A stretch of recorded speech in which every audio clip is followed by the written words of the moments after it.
So, hi guys! Kainin natin to. Yung maasim siya. Yung ano siya, para siyang candy. So,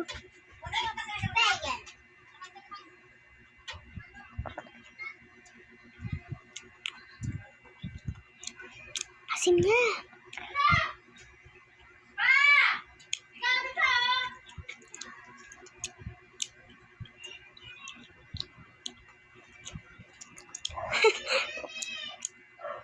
Asim, baby.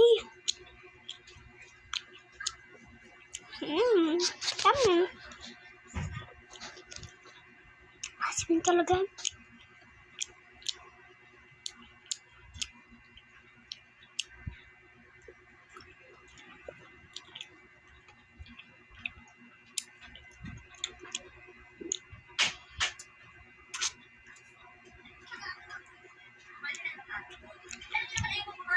Gabi na guys.